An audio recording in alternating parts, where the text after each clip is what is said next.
сезім тонығым.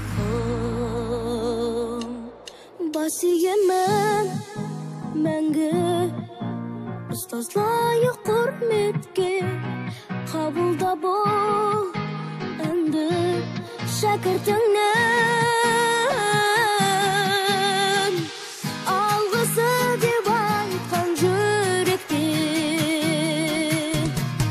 Бас иемін мәңгі ұстаз лайық құрметке, қабылда бол әнді шәкіртіңнен. Алғысы деп айтқан жүректен.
есімде гүл ұсынған, көкке қиял қошырған, құпиямды жасырған кезде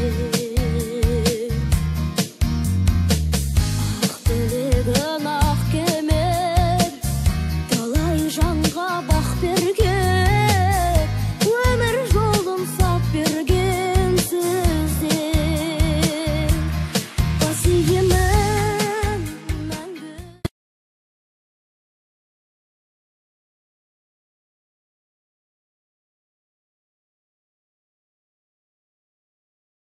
Құрметті Гүлзин апай, біз бастауыш сыныпты аяқтап, орта буынға жолдама алдық. Біз тағы бір сыныпқа есейдік. Бұл есеюдің ішінде сіздің тынымсыз еңбегіңіз жатыр.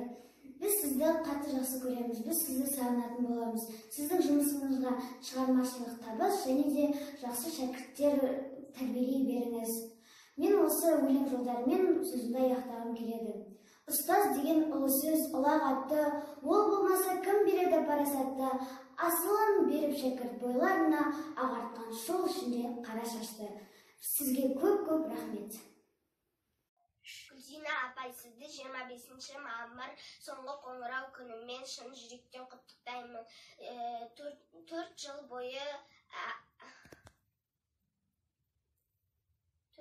бойы тәлім тәрбие беріп оқытқаныңыз үшін алғыс айтамын.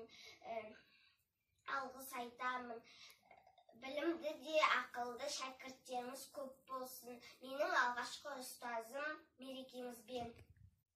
Гүлзин апай, сізге кішкене өлең жұмақтары. Есімде ұстаз алғаш қарсы алғаны, ай қара есік ашып тастағаны, бір мереке думан болып осы маңда жүтелеп бір сыныпқа алып барғаны, енді міне сағымдай болып өте шықты.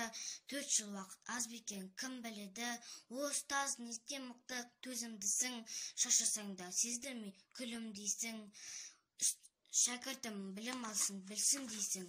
Шәкіртім, жүрегімде ұстаз берген сабақ, өн бойыма тамырланып тарады, ұмытпаймын салған жолын ақылын, мәңгі есімде сіз қаласыз. Рахмет сізге апай. Құрметті Гүлзин апай, мен бастауышпен сізбен қоштасудың алдында сізге алғыс ретінде өзімнің 4 жолды жаттауымды айтып берейін. Ұстазым менің керемет, бойында үлкен қасиет, бізге нұр мен нәр берген, дәрісі сіз ардақтым. Сіз менің өмірімдегі ең жақсы, ең ақылды ұстазымсыз. Мен сізбен қоштасқым келмейді. Сізді көргенде мен арманым орындалғаны сияқты сезілемін. Сау болыңыз.